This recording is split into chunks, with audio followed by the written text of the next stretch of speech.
The Yakuza, a name whispered in hushed tones. They are shrouded in mystery. For centuries they have operated in the shadows of Japanese society. The Yakuza are Japan's organized crime syndicates. They are known for their strict codes of conduct and their intricate tattoos. They are feared and respected. Their history is long and complex. It is intertwined with the history of Japan itself. The Yakuza are not just gangsters. They are a product of Japanese culture and history. To understand the Yakuza, we must journey back in time. We must explore their origins. We must examine their evolution. Only then can we grasp their impact on modern Japan. This is the untold story of the Yakuza. This essay will delve into the fascinating and often brutal world of the Yakuza. We will uncover their origins. We will trace their evolution. We will examine their impact on Japanese society. Join me as we explore the hidden world of the Yakuza. The roots of the Yakuza can be traced back to the Edo period, which spanned from 1603 to 1868. Japan was under the rule of the Tokugawa shogunate. Society was rigidly structured. At the bottom were those considered outcasts. These included gamblers, peddlers, and those involved in, unclean professions. These outcasts, shunned by mainstream society, formed their own groups. They sought protection and camaraderie. Two groups in particular would become the precursors to the modern Yakuza, the Teia and the Bakudo. The Teia were itinerant peddlers. They often traveled to festivals and markets. The Bakudo were gamblers. They ran illegal gambling dens. These groups, while distinct, shared commonalities. They operated outside the law. They relied on each other for survival. They developed their own codes of conduct. These codes emphasized loyalty, honor, and respect for hierarchy. These values would later become central to the Yakuza identity. The Teia and the Bakudo, while both outcasts, had different origins and roles. The Teia, often from lower social classes, found a niche in the burgeoning marketplace. They sold goods, often illicit or of questionable origin. They learned to navigate the complex web of permits and regulations. The Bakudo, on the other hand, thrived on risk and the thrill of the game. They operated in the shadows, setting up gambling dens in hidden corners of cities and towns. They were masters of deception and manipulation. They attracted those seeking fortune and escape. Despite their differences, both groups developed strong internal structures. They had clear hierarchies with a boss at the top and loyal followers below. They enforced their own rules. They punished those who betrayed the group. These early forms of organization would lay the groundwork for the structured syndicates of the Yakuza in later centuries. As the Edo period progressed, the roles of the Teia and Bakudo began to evolve. The Teia, through their control of certain markets and their knowledge of local regulations, became valuable intermediaries. They could secure permits, navigate bureaucracy, and even provide protection. The Bakudo, with their deep ties to the underworld and their ability to collect debts, found a new role as enforcers. They could be hired to settle disputes, intimidate rivals, or collect on unpaid loans. This transition from outcasts to fixers marked a significant shift. They were becoming integrated, albeit in a shadowy way, into the fabric of Japanese society.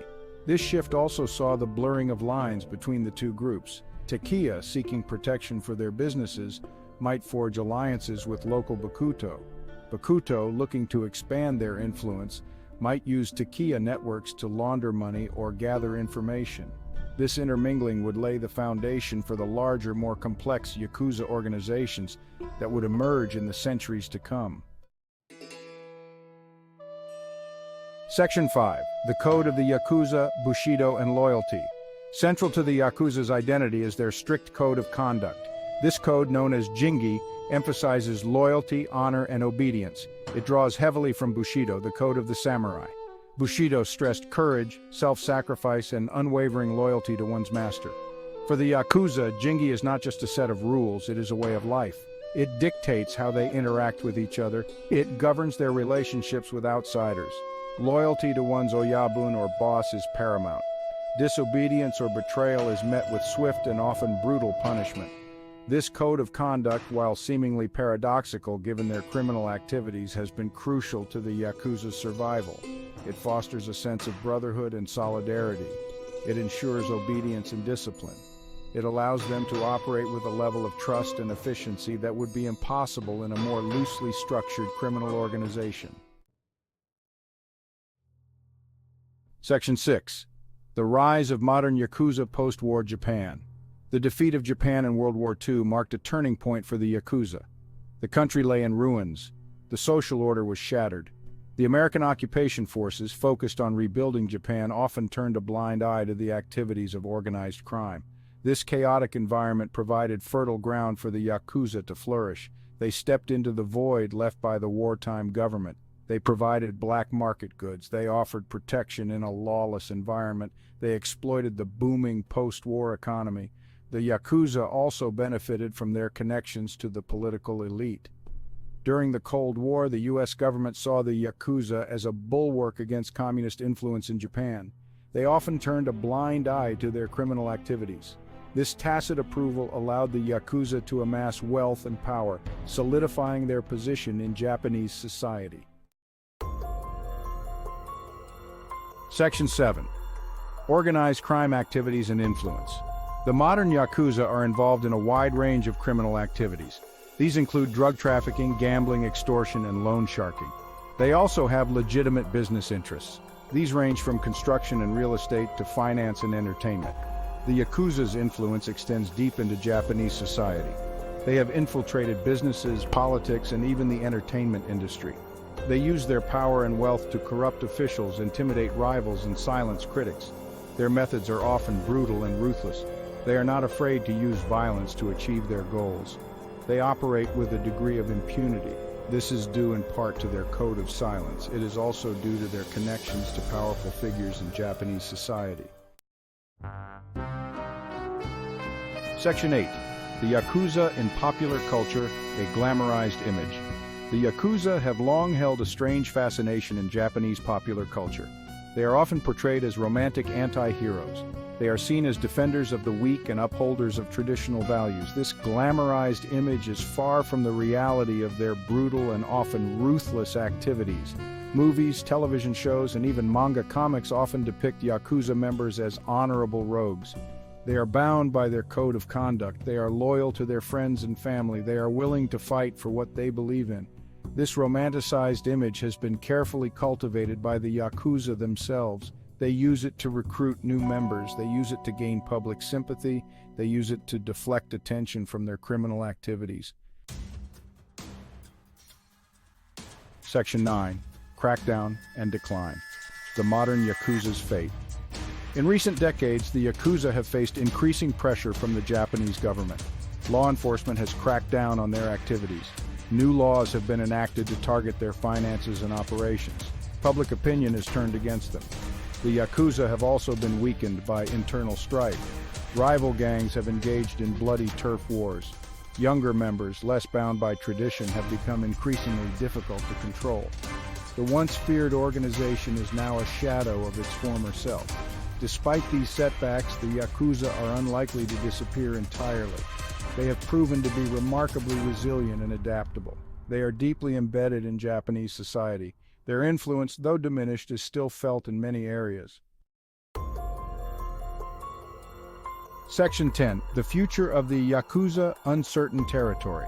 The future of the Yakuza is uncertain. They are facing unprecedented challenges. These include increased law enforcement pressure, changing social attitudes, and a shrinking pool of potential recruits. However, they have a long history of survival and adaptation. Some experts believe that the Yakuza will need to evolve to survive.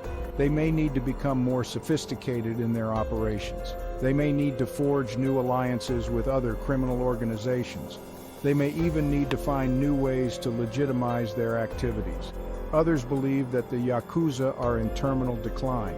They argue that the organization is too steeped in tradition to adapt to the modern world. They point to the dwindling numbers and the aging leadership as evidence of their impending demise. Section 11. Conclusion, Legacy, and Impact. The Yakuza, for better or worse, have left an indelible mark on Japanese society. They are a product of Japan's history and culture.